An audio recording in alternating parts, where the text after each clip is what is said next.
When you look at that massive group of people on the bridge, when you saw it on the bridge, the group, I really think that it probably spells out to us and Congress, something has to be done.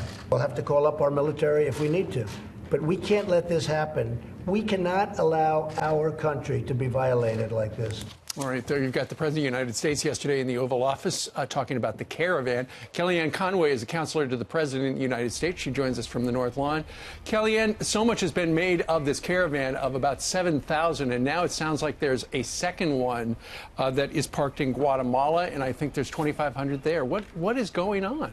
Well, the Caravan is a symbol of broken promises and failed policies by the Democrats. Every single Democratic senator has signed on to the Feinstein idea for open borders. And as you have President Obama fecklessly and recklessly trying to take credit for the Trump economy, he ought to take credit or blame for what we're seeing happening at our southern border, because they did absolutely nothing to curb the influx of illegal immigrants coming over this border. And look, I'm, equal parts compassion and titanium. And I will tell you that I fear that many of the Honduran nationals were promised things that won't be delivered, given I think promises that can't be fulfilled by the coyotes charging them so much money, or the other folks not telling them what a treacherous journey this could be. You see that the new statistics show that over 500,000 people tried to cross the border illegally last year, and we have this increase in families trying to cross over, but we don't always know that they're family units. You can have one male grabbing someone else's kid and pretending they're a family unit. And I'm very concerned that even one of those happens. And you know darn well, dozens and dozens, not more of that is happening. The child smuggling, the drug smuggling. We have a right to know who is coming into and who is in our country. And this is the president's entire point. But Democrats, they don't act. They went for all the photo ops when they thought they're down at the southern border a couple of months ago. They are completely radio silent on this. Secretary Pompeo is absolutely right. We are the world's most generous nation when it comes to immigration. Over 33 million people have immigrated here legally. Many we all know. And people should try to do that legally. Senator Schumer talked in the past about the need to stop illegal aliens from coming in here. Senator Harry Reid once talked about the idiocy of chain migration, how ridiculous it is. Barack Obama in 2005 talked about you can't just walk into our country unencumbered because it's not fair to the people that are here. What happened, Kellyanne? Do people not know that there were VCRs rolling, that we knew where they stood? What changed? Well, it's delicious, and we know it changed. Donald Trump got elected, and got elected overwhelmingly in some states because of issues like this. He's saying that we're a sovereign nation. We need physical borders, and we need to know who is here. You can immigrate legally. And also, this president has been very forthright for over 3 years now, talking about not just the people coming in illegally, but the drugs that are pouring into our country. 90% of heroin coming into this country comes through our southern border. We have increases in cocaine coming in. Now fentanyl. Folks, mark it down. Learn the word fentanyl, responsible for 30,000 American deaths just last year. It's coming in increasingly through our southern border, being manufactured in China.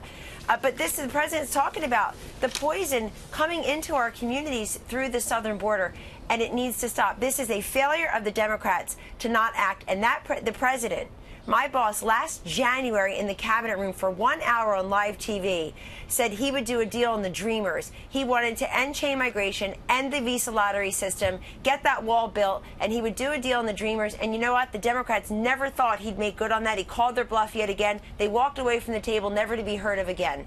Kellyanne, when you look at these caravans of individuals that are walking up, if you calculate how long it's going to take them, they'll be up to our border in a few weeks. And I know that Senator Chuck Grassley and Senator Mike Lee sent a letter. We have a copy of the letter right here to Kristen Nielsen with Homeland Security, asking, they have a solution. They said that, like we have done in the past in 2002 with Canada, maybe this would work with Mexico. It would require the migrants to stop in Mexico and seek asylum there, and Mexico would have to agree to do that. Will it work? Well, Mexico has been very cooperative here, and I want to make that clear. They've offered to, I think it's grant temporary visas or grant asylum there, as I understand it, many in the Caravan are just pushing forward and refusing that, which means they're probably, the majority of them, it's estimated, are economic migrants. not those who have a credible fear of asylum. And that's very instructive here, too, to my other points. But we have to try what's been tried in the past. At least you have Republican senators, like the two you just mentioned, trying to solve the problem. You've got Democrats out there running for 2020. They've done absolutely nothing in 2018 to secure our borders, to keep us drug-free and safe. They all voted against tax cuts that are stimulating our economy. Unbelievable record economy. The blue-collar wages are up. Wages for everybody are up. Unemployment is down. Optimism is surging. The stock market, the fundamentals are still strong under the Trump economy. I mean, did you see Kamala Harris yesterday? She was at some college in Iowa for an event, and about 12 people were in the picture. 12? It's like, I can invite you over for dinner tonight and have more people.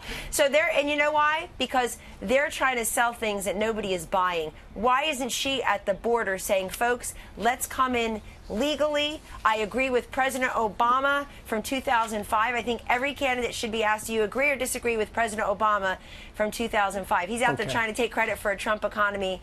You know what? To quote President Obama from 2004, he didn't build this. He didn't build that economy. President Trump did, and everybody knows it. You know, Kellyanne, the Democrats would rather talk about health care because they think that's a winner for them, and not immigration. Well, they're wrong there, too. 20 million Americans, it's estimated, still don't have any type of health insurance 8.5 years after Obamacare. It was a disaster for many Americans. This president has put forth associated health plans, short-term duration plans. Drug prices are going down. Today, he's signing historic legislation on the opioid crisis. That's what I wanted to ask you HR 6. about.